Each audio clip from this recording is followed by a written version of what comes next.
Ang kwentong ito ay hango sa totoong buhay. Karanasan ito ni Rolly. Taong 1999, Negros.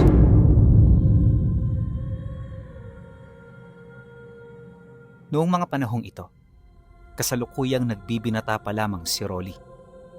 Malayo sa baryo ang kanilang tinitirhan, gawa ng yung trabaho ng mga magulang niya, pagbabantay ng palaisdaan at babuyan. Katiwala kasi sila ng isang negosyante, kaya kahit malayo sa baryo ang trabaho, wala silang magagawa kundi ang sumunod. Ito na kasi ang naging pangkabuhayan nila, kaya hindi nila ito maaaring isakripisyo sa kahit na ano. Ayon pa kay Rolina, dahil sa ganoong trabaho ng mga magulang niya, kung kaya't hindi sila nahirapang lumaki ng mga kapatid niya. Yun nga lang, mangmang sila pagdating sa pakikipagsalamuha sa iba. Isipin ninyo, araw-araw palaging mga hayop ang nakikita nila.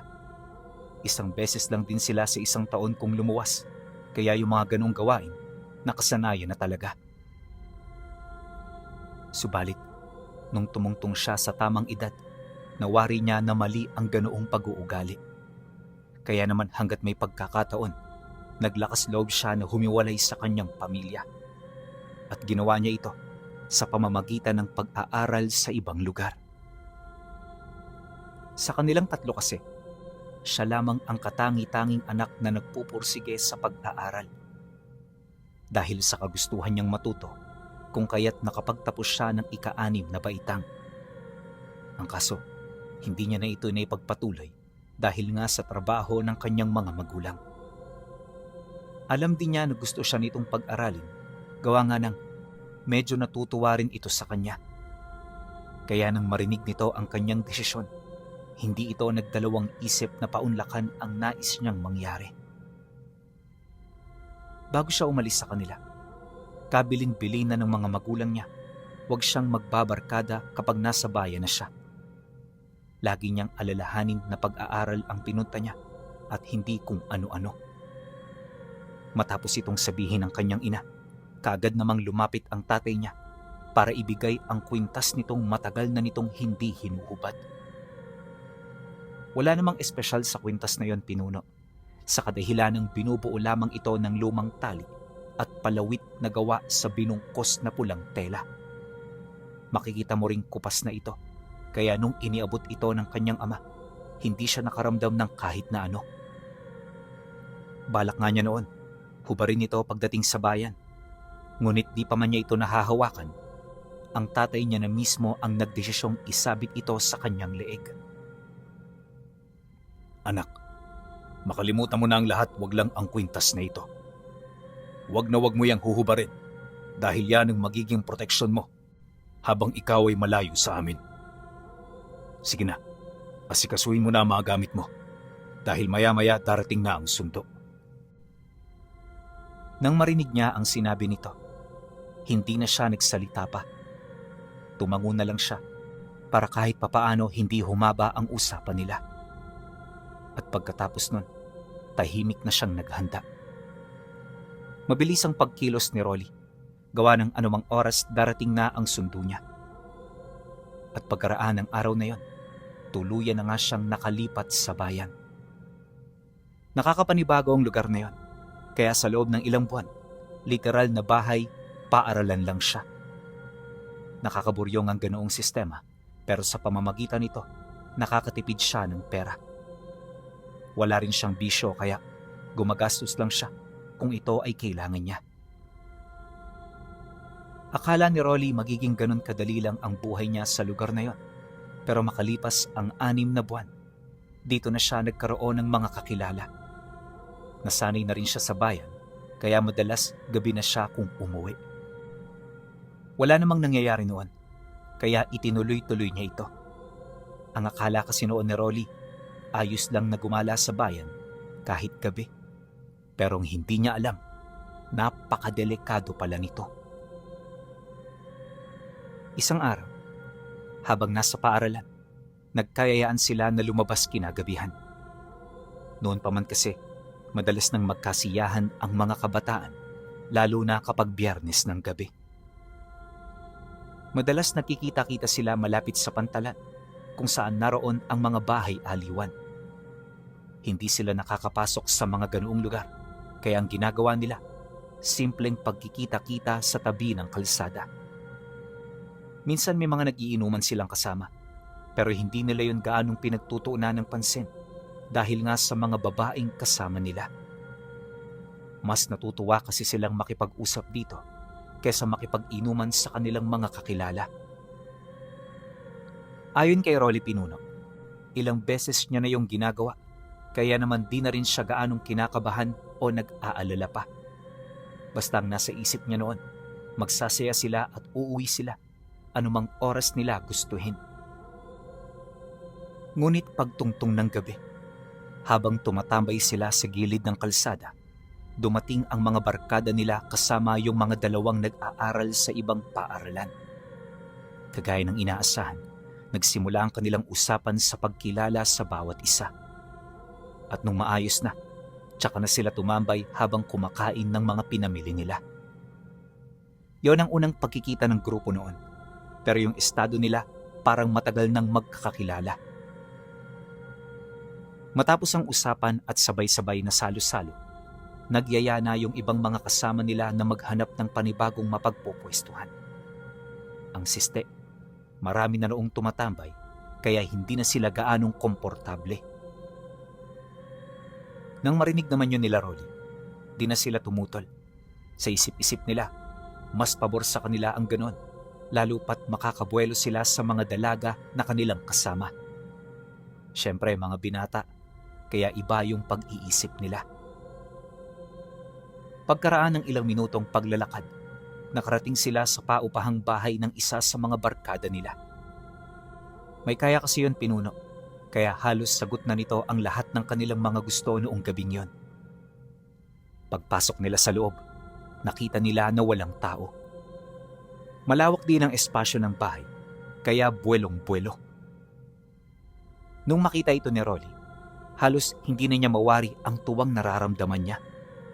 Siyempre, unang beses niya itong mararanasan, kaya naman di na siya makapaghintay sa magiging resulta. At kagaya ng ibang mga kabataan, nagsimula ang kanilang masayang samahan sa inuman. 2 oras sila noong nakipag-inuman hanggang sa malasing na ang bawat isa. At nung medyo nagkakakulitan na, dito niya na napansin ang tila bang pag-init ng suot niyang medalyon. Paunti-unti, nawawalan na rin siya ng ganang uminom dahil sa panaka-nakang pag-ikot ng kanyang paningin. Wala siyang ideya kung bakit ito nangyayari, ngunit malakas ang kutob niya na may masama itong ipinapahiwatig. Bigla ring nawala noon ang kanyang tuwa, dulot ng mga nangyayari, kaya dito niya nakita ang totoong estado ng lugar kung saan sila nagkakasiyahan. Taliwas sa mga bahay na kanyang napasukan, ang tahanang yon ay parang matagal nang inabandona. May konting amoy din ito pero tila bang hindi ito napapansin ng mga maaarte niyang barkada. Basta yung mga ito, tutok lang sa mga kainuman nilang dalaga.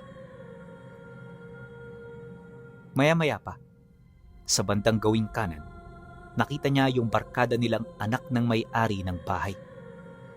Pagsilay niya rito, bigla siyang napabalikwas nang masipat niya ang maputla nitong muka, tapos ubod ng itim nitong mga mata. Akala niya nung una na mamalikmata lang siya, kaya ang ginawa niya, kinusot niya ang mga mata niya. Ang kaso lang, pagbalik niya rito ng tingin, hindi nagbago ang mga nakita niya. Dahil dito, kaya medyo nakaramdam siya ng kakaiba. At sa halip na matuwa pa sa mga nangyayari, takot ang bumalot sa katawan niya. Walang sabi-sabi, agad niyang siniko ang kaibigan niya habang pabulong na nagwiwika rito ng, "Hoy, umuwi na tayo. Inaantok na ako eh." Nang marinig naman ito ang kanyang sinabi, bigla siya nitong tinapik sabay ngisi. "Mamaya na, Rolly. Di pa nga tayo tumatagal dito eh. Tsaka kung gusto mong umuwi, edi umuwi ka na." "Ikaw din. Baka magsisi ka." Nang marinig niya ang sinabi nito, hindi siya nagdalawang isip na yon ay iwan. Pagtayo niya, tsaka naman siya sinabayan ng barkada niyang nakitaan niya ng kakaiba. Kaswal pa itong lumapit sa kanya. Animoy wala itong napansing kahina-hinala. Pagpang-abot ng kanilang mga tingin, agad siya nitong tinanong kung saan na siya pupunta. Siyempre sinagot naman niya ito para hindi na humaba ang pag-uusapan nila. At nang marinig nito ang kanyang sinabi, bahagya lang siya nitong tinapik sa braso habang sumasagot ito sa kanya ng, "Sige, walang problema. Sa susunod, Rolly sana medyo magtagal-tagal ka na. Ingat ka pa uwi." Pagkasambit nito ng mga katagang yon, agad itong tumalikod. Dali-dali itong bumalik sa kanyang upuan na parabang walang mali sa katawan nito. Nang masipat naman yun ni Rolly, mabilis na siyang naglakad hanggang sa makarating siya ng pinto. Pagbukas niya nito, bahagya pa siyang napatingin sa kinaroroonan ng kanyang mga kaibigan para sipatin ito sa huling pagkakataon. At pagsilay niya rito, laking gulat na lamang niya nang makita niya ang kaibigan nilang yon na merong tinatagong mahabang buntot na may kahalin tulad ng sadaga. Napansin din niya na meron ding gano'n ang mga babae nilang kasama na parabang iisang uri lang ang mga ito. Dahil sa mga nakita niya, pinilit niya uli na senyasan ang kaibigan niya. Ang kaso lang hindi na ito nakinig dahil sa labis nitong pagkahumaling sa kanyang kausap. Kaya naman, kahit gusto niya itong iligtas, wala siyang nagawa kundi unahin ang kanyang sarili. Pagtungtong ng Lunes, maaga siya sa paaralan. Pagdating niya roon, kaagad niyang hinanap ang kanyang kaibigan. Nakita naman niya ito agad, pero nang tanungin niya ito sa mga nangyari noong gabi, kaduda-duda na wala itong natatandaan. Akala niya nagbibiro lang ito, kaya ang ginawa niya, inulit niya ang tanong niya. Ang kaso lang sa halip na umamin, nairita yun sa kanya. "Ano ka ba naman, Rolly? Paulit-ulit ka na. Sinabi nga na hindi ko alam yung mga pinagsasasabi mo. Umuwi ako ng maaga nung Biyernes at natulog ako pagkatapos kong manood. Wala akong matandaan na gumala tayo. Kaya baka naman hindi ako yung kasama mo." Nang marinig niya ang sinabi nito, napilitan siyang tumahimik. Sa isip-isip niya, mukha nga nagsasabi ito ng totoo. Kaya naman sa halip na ipagpilitan ng kanyang mga nalalaman, minabuti na lang niya na ibahin ang kanilang pinag-uusapan. Lumipas ang araw na yun. Wala naman siyang nakitang kakaiba sa kaibigan niya. Normal pa rin naman ang lahat, maliban na lang sa isang bagay. At yun ay ang pangingilag nito sa kanya. Hindi niya mawari kung bakit ganoon ang pakikitungo nito, lalo pat magmula noong una silang magkakilala, palagi na silang magkasama sa lahat ng bagay. Nang mapansin naman ito ni Rolly, dito na siya nagsimulang maging mapagmasid. Sa loob ng isang linggo, pinag-aralan niya ang bawat kilos nito. Kapag tanghali, nakikita niya itong mag-isang umaalis sa paaralan. Hindi na kasi sila noon lumalabas dahil karamihan sa kanila may kanya-kanya ng baon para sa pananghalian. Noong una hindi niya ito nasundan, pero pagtungtong ng Miyerkules, nakita niya itong pumasok sa abandonadong bahay na minsan nilang pinag-inuman. Wala itong kasama pinuno at sa galaw nito, parang alam na nito ang lugar na yon. Nang makita ito ni Rolly, labis siyang nagtaka. Hindi niya alam kung ano ang gagawin niya, kaya napilitan siyang bumalik sa paaralan. Buong gabi rin niyang pinag-isipan kung mangingialam pa siya. Gawa ng yung bahay na yon, masama talaga ang pakiramdam niya. Di na siya nangahas na lumapit dito dahil may nararamdaman siyang mga nilalang na parang nakatingin sa kanya. Panay na rin noon ang pag-init ng kanyang medalyon.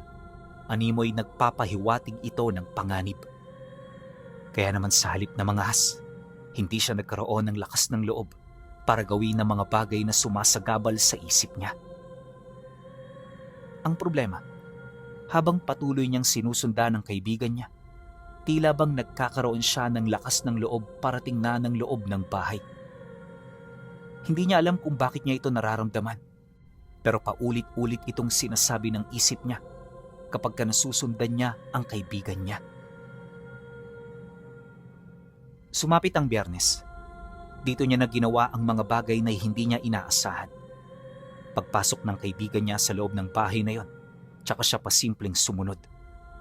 Bahala na, sa isip-isip niya, tanghali naman eh. Pagdating niya sa gilid nito, tsaka siya kumubli sa kumpol ng mga sako bago maghanap ng siwang na pwede niyang silipan. At nang makadungaw na siya sa loob nito, nagulat siya sa kanyang mga nadatnan. Sa gitnang bahagi ng sala, naroon ang kaibigan niyang nakaluhod at walang saplot sa katawan. May nakatayong tao sa harapan nito na hindi makita ang itsura dahil sa suot nitong talukbong. Gayunpaman, kapansin-pansin ng mahahabang balahibo nito sa katawan at ang buntot nitong hindi normal sa isang tao. Maya-maya pa, nagsimula na itong magdasal ng kakaibang dialekto kasabay ng pagbaba ng mga bangkay ng tao na nakasabit sa kisame. Yung iba sa mga yon inuud na, pero hindi ito naglalabas ng kakaibang amoy. Basta lahat normal, lalo na kung hindi ito nakikita ng mga mata mo. Makalipas ang ilang minuto, kumuha ito ng daliri mula sa bangkay na malapit sa kinatatayuan nila. At nang maputol na niya ito, tsaka niya ito pinakain sa kaibigan ni Rolly. Pagkatapos nun, tinatakan niya ito ng dugo sa noo bago paalisin. Hindi naglaon. Pagtayo ng kaibigan niya, tsaka naman siya pumuslit papalayo.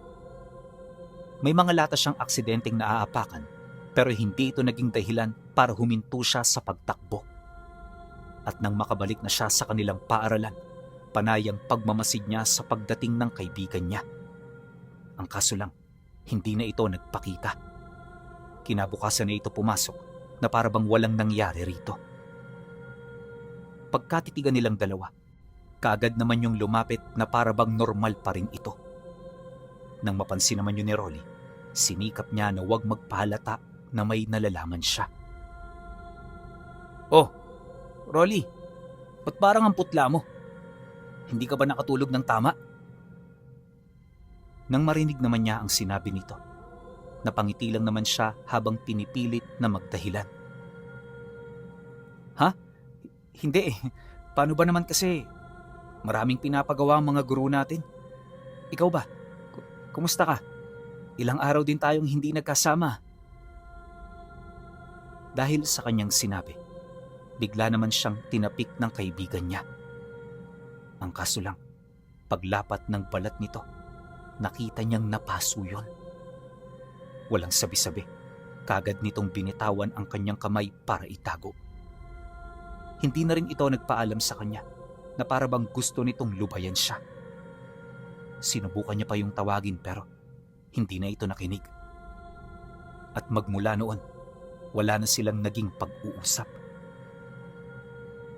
Marami ang nagtatanong kung ano ang nangyayari dahil bihira lang nilang makita si Rolly na nag-iisa. Ang hinala ng mga kamag-aral niya, nag-away silang dalawa.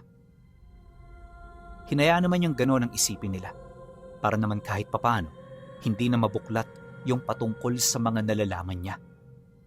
Binalak na rin niya kasi noong manahimik pero lingid sa kanyang kaalaman na isa itong malaking pagkakamali. Dahil makalipas lamang ang ilang araw na pananahimik, dito niya na nakita ang pasimpleng pagkilos ng kanyang kaibigan. Tuwing tanghalian, nakikita niya itong lumalabas ng mag-isa at kapag bumabalik ito bandang hapon, meron na itong kasamang tao na hindi nila kilala. Hindi yun mag-aaral kundi parang tambay lang ito sa kung saan-saan. Wala itong ginagawa kundi ang tumingin sa labas ng paaralan na para bang meron itong hinahanap. Pagkatapos nun, tsaka na lang ito mawawala. Nung mapansin niyang tungkol sa lalaki, medyo nakaramdam siya ng kaba.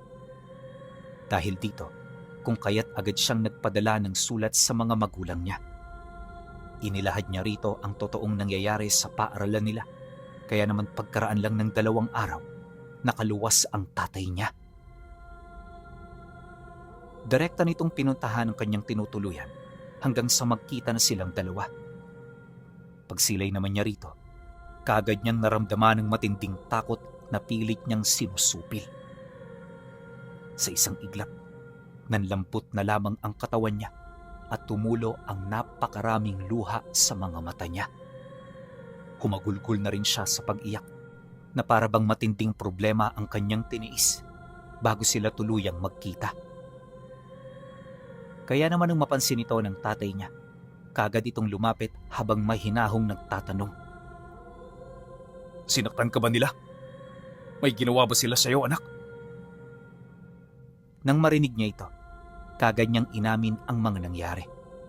At nung marinig ito ng tatay niya, hindi ito nagdalawang isip na ikutan ang bahay na tinutuluyan niya. Kinutuban kasi ito na baka minaman-manan na ng mga nilalang ang kanyang anak dahil sa mga nalalaman nito. At sa loob ng ilang minutong paglilibot, hindi nga ito nagkamali ng hinala. Nakadiskubre ito ng mga bakas ng nilalang na posibleng pumasok na sa loob ng kanyang tinutuluyan. Kaya naman bago sumapit ang gabi, kaagad itong nagsaboy ng mga pangontra sa paligid. Asin, suka, bawang at kung ano-ano pang mga sangkap na makikita sa kusina. Inakala nga noon ni Rolly na walang alam ang tatay niya, pero kinagabihan nun, napansin niya na nawala yung huni na palagi niyang naririnig. Sa isip-isip niya, epektibo ang ginawa nito. Inakala rin niya na hindi na magpaparamdam pa ang mga nilalang, pero dumaan ang mga araw, mas lalo lang tumindi ang pangyayari. Hindi lang din ang kaibigan niya ang nagpaparamdam noon sa kanya dahil sa meron na itong mga kasama. Sinubukan niya itong iwasan pero habang ginagawa niya ito, mas lalo lang siya nitong ginigipit. Kalaunan, laking gulat na lamang niya nang pagbantaan siya ng kanyang kaibigan. Bagaman sa pamamagitan lang ito ng mga salita, alam niyang gagawin ito ng mga kasamahan nito. Kaya naman nang marinig niya ito, halos tumigil ang kanyang mundo. Dito na rin siya nagdesisyon na tumigil sa pag-aaral dahil sa kagustuhan niyang mabuhay.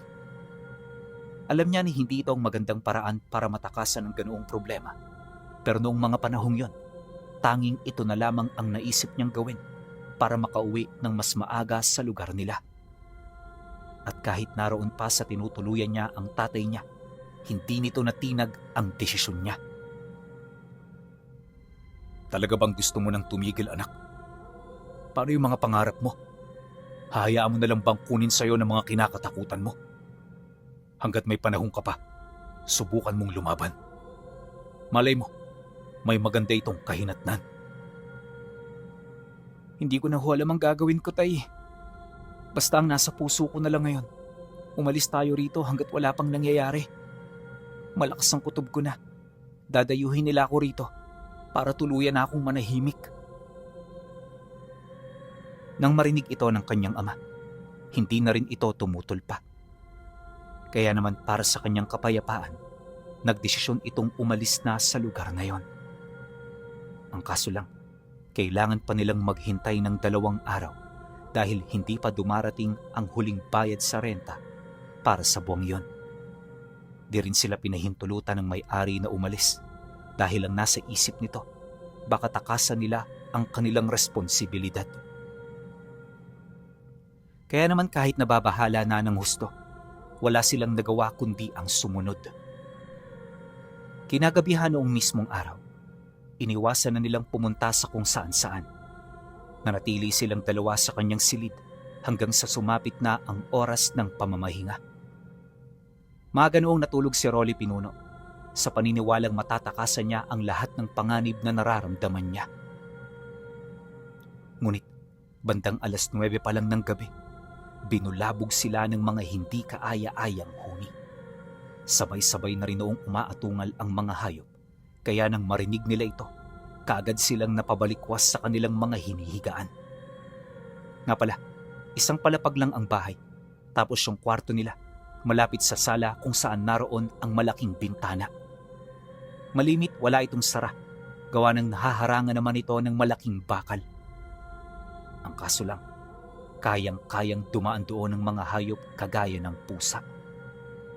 Kaya naman nang marinig ito ng tatay niya, kagad itong sumilip sa labas, kung saan dito na nga nila nakita ang malalaking pusa na dahan-dahang pumapasok sa mga butas. At nang makapasok na ito, di ito nagdalawang isip na itrangka ang kanilang kwarto. Maya-maya pa, nakarinig na sila ng malalakas na kalabog at pag-angil mula sa loob ng bahay.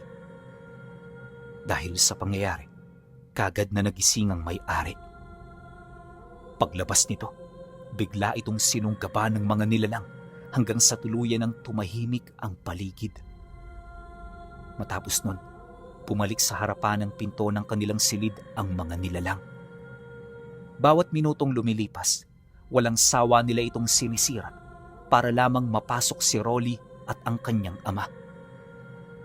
Dahil sa pangyayaring yon, naisip nila na hindi na magtatagal ang trangka ng pinto at para mabuhay, kinakailangan na nilang lumaban. Oh, nakakatakot ang ganoong sitwasyon, pero sadyang wala na silang pagpipilian. Kaya naman kahit nasa bingit na sila ng kamatayan, sinikap niyang sumunod sa desisyon ng kanyang ama. Pag-abot nito sa kanyang sundang, kagad siya nitong itinago sa likuran nito. Rolly, pagtakbo ko sumunod ka. Huwag kang mag-alangan at huwag kang mag-isip ng mga gagawin. Basta kung ano ang ginagawa ko, sundin mo lang. Maliwanag ba? Huwag kang matakot sa mga yan. Dahil hanggat nasa iyo ang medalyon ko, hinding-hindi ka nila magagalaw. Nang marinig ito ni Rolly, napatango lang naman siya. Tahimik lang siya noon pero yung katawan niya halos kumakabog na. Maya-maya pa, dito na nila nakita ang unti-unting pagkasira ng tarangka. At sa isang kisap mata, nawasak ang pintuan ng silid nila. Pagbaling nila ng tingin sa kabila nitong bahagi, nakita nila ang mga nilalang na halos malayo na sa tao ang itsura. Walang duda, aswang ang mga ito na naghahanap ng mga biktima. At sa estado nila, mukhang hindi nila pinasok ang bahay dahil naghahanap sila ng pagkain, bagkus kaya nila ito ginawa dahil meron sila roong kinakagalitang tao. Nasa humigit 6 ang pumasok noon, kaya nang makita ito ni Rolly, di niya halos maisip kung papaano sila rito makakaligtas. Pagsunggab ng mga nilalang, kagad naman itong sinalubong ng kanyang ama. Nakipagbuno ito rito hanggang sa makahanap na ito ng pagkakataon para lumabas.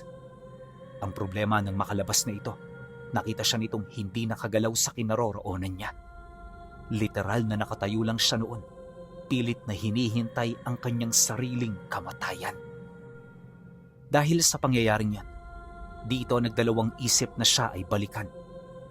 Kahit nagtamo na ang kanyang tatay ng malalalim na kalmot sa katawan, nagpumilit pa rin itong sugurin ang mga nilalang hanggang sa mahawakan na nito ang kanyang kamay. Matapos nun, tsaka ito dali-daling lumabas kasama siya. Pagbukas nila ng pinto ng bahay, kagad nila itong itinarangka, sabay karipas ng takbo papalayo. Marami silang nadaan ng bahay na sinubukan nilang hinga ng tulong, pero walang kahit ni isa ang naglakas ng loob na magbigay nito. Kaya naman kahit pagod na, nagpatuloy sila sa pagtakbo hanggang sa makarating sila sa isang bakanteng lote. May mga malalaking puno roon ng akasyang nakatayo, kaya naman dali-dali silang nagtago sa ilalim ng mga ugat nito. At mula roon, tahimik silang nagmasid hanggang sa makita na nila ang pagdating ng mga nilalang. Nang mapagtanto ng kanyang ama na natutunugan na nito ang kanilang kinaroroonan, tsaka ito nagdesisyon na lumabas sa lugar kung saan sila nagtatago. At nung magpakita na ito, bahagya itong napatingin sa kanya habang nagwiwika ng, "Manalig ka, anak. Malalampasan natin ang pagsubok na ito." Matapos nitong magsalita, tsaka nito sinunggaban ng mga nilalang na tanging sundang lamang ang dala. Ilang minuto rin itong nakipagbuno sa mga ito hanggang sa mas lalo pang tumindi ang mga pinsala at sugat nitong natamo. Mabuti na lang talaga nang manghina ang tatay niya, tsaka dumating ang grupo ng mga tagabayan na may daladalang mga sulo. Ang mga ito ang nagtaboy sa nilalang, kaya hindi nito tuluyang napaslang ang kanyang ama. At sa pagdating ng mga taong yon sa kanilang kinaroroonan, mangiyak-ngiyak niya itong sinalubong. Di pa man ito nakakapagtanong, taus-puso na siya ritong nagpasalamat. Maya-maya pa, nang masipat sila ng mga albularyong sumama sa grupo, kaagad sila nitong tinulungan. Ang mga ito rin ang nagpatotoo na hindi sila ang pumatay sa may-ari ng bahay kung saan sila nanunuluyan. Dahil sa mga ito, kung kaya't malaya silang nakabalik sa kanilang tahanan. At magmula noon pinuno, hindi na siya nangahas na umalis. Nagkaroon na rin siya ng takot sa mga ganoong uri ng lugar dahil sa isip-isip niya, kapag tumira siya roon, posible na namang maulit ang ganoong pangyayari. Sa pagtanda noon ni Rolly, sinikap niyang maghanap ng baryo kung saan siya magiging ligtas. Kalaunan, nang bumilis ang pag-unlad ng teknolohiya, unti-unti na rin niyang nakalimutan ang tungkol sa mga ito. At ngayong may edad na siya, labis-labis pa rin ang kanyang pasasalamat na minsan siyang pinamanahan ng